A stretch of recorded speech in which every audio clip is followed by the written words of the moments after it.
Welcome to Coffee with Janis and Karen. We're going to take a sip.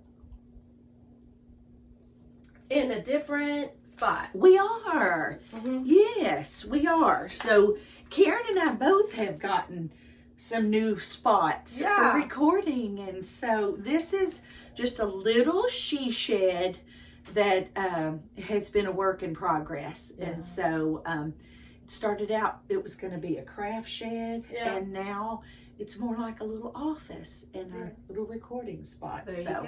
Yeah. I don't know if our families are getting sick of us and trying to get us out of the house or what.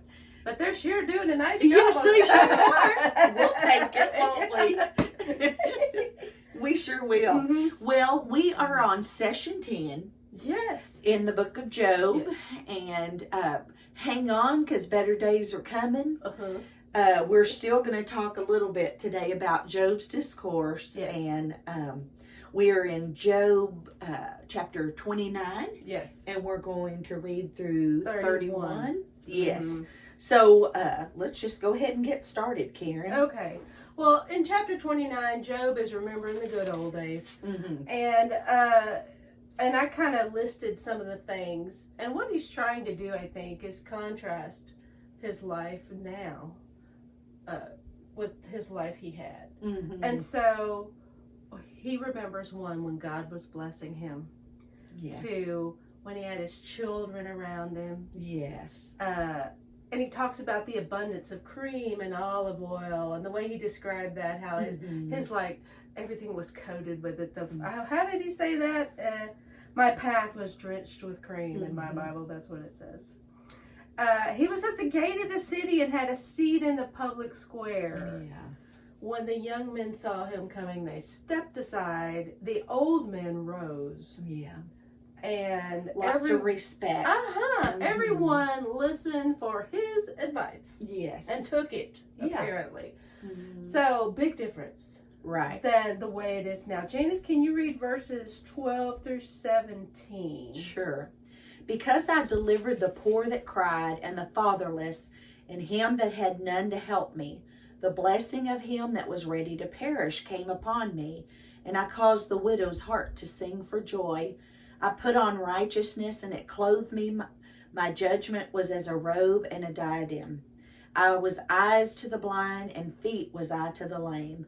I was a father to the poor, and the cause which I knew not I searched out. And I brake the jaws of the wicked, and plucked the spoil of his teeth. Yeah. So, right now, Job also is telling his friends, what you said about me, it's not true. Mm-hmm. Here's what really happened. Yeah. And then we continue in verse 24. I just really like this one.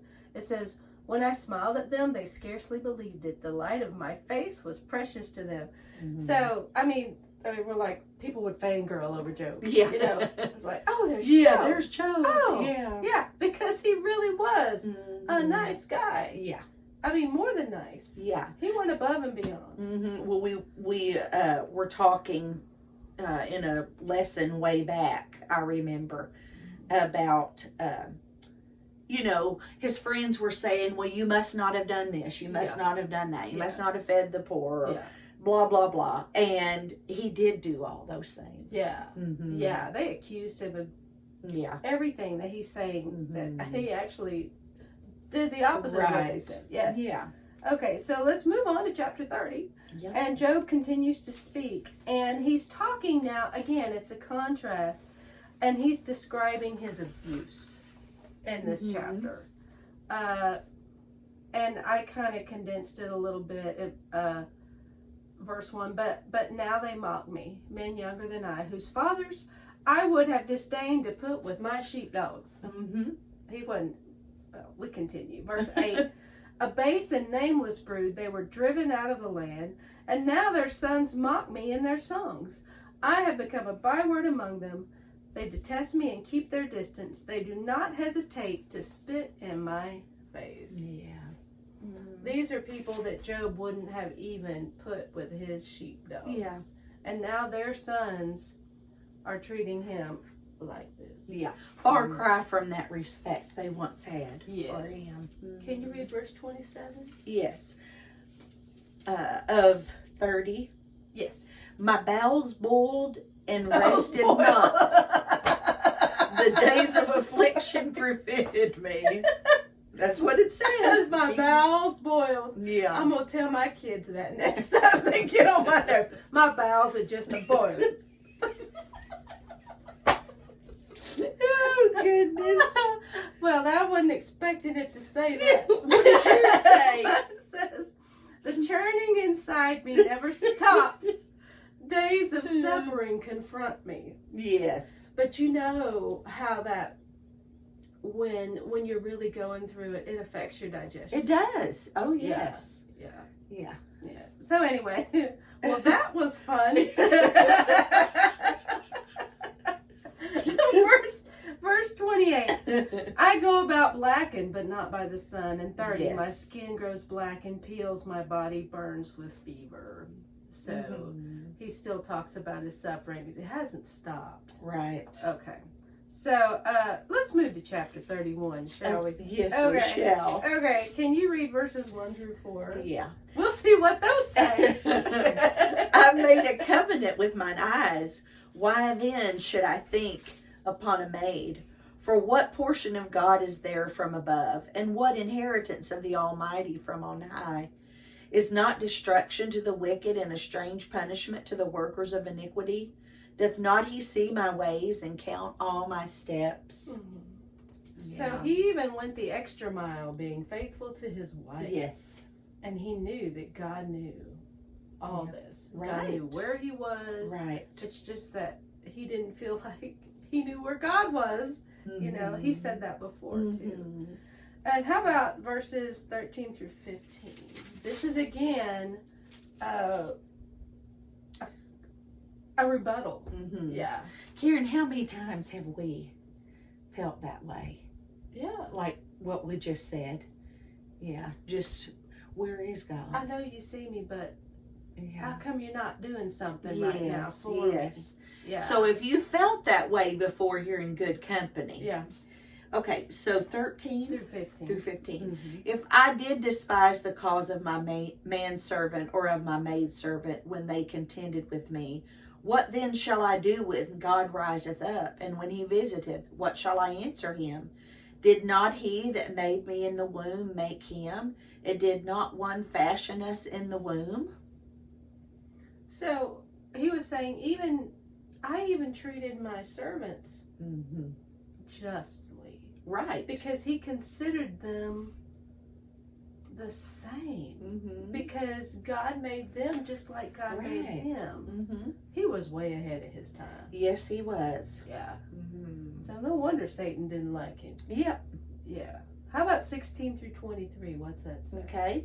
If I withheld the poor from their desire, have caused the eyes of the widow to fail, or have eaten my morsel myself alone, and the fatherless hath not eaten thereof. For from my youth he was brought up with me, as with a father, and I have guided her from my mother's womb. If I have seen any perish for want of clothing, or any poor without covering, if his loins have not blessed me, and if he were not warmed with the fleece of my sheep, if I have lifted up my hand against the fatherless when I saw my help in the gate, then let my arm fall from my shoulder blade, and my arm be broken from the bone. For destruction from God was a terror to me, and by reason of his highness I could not endure. So if you lived anywhere near Job, you didn't need food stamps. Yeah. You didn't need government assistance because there was Job. Right. He handled it. Yeah. Yeah. Yeah. Dude. Yeah. So he's finally just coming out and saying, look, here's what really happened. Here's how I really did. And the friends, at this point don't say anything else. Yeah. And so, but he said, but if I had done what they accused me of, then I could understand being punished. Right. Go ahead and yank my arm off and beat me with it. What did he say? Well, that's not what he said. kinda. He said, Okay. let my arm fall from my shoulder blade and my arm be broken from the bone. Oh, there you go. Yeah. I could see it. If Yeah. I really did all the stuff y'all said I did, then sure. Yeah. Even worse than what, I'm doing now, if that's possible. But, Yeah. But he was standing up for himself finally. He said, I didn't do it. Right. Yeah. So. Yeah. And he spends the rest of that chapter pretty much talking about it. If I had done this or if I've done that, then I do deserve maybe. Yeah. But I'm not guilty of those things. Yeah. And at least because the truth meant so much to him because he did fear God. Yes. And he knew God knew where he was. He Yes. knew God knew what he thought Mm-hmm. and how he handled himself. And he had such an honor and respect for God that everything he did, he tried to please God. Yeah. Wow. Mm-hmm. From his relationships to the most menial task, whatever he did it for the glory of God. Yeah. Mm-hmm. Yeah. That's something. It is. Wow. Yeah. So, we're stopping there. Yeah. Right? Well, verse 40 says the words of Job are ended. There you go. So, yeah. Now, the book of Job is not ended. No. Yeah, so we have another player that comes in. Uh-huh. And so we're going to cover that next time. Yeah. And so, anyway.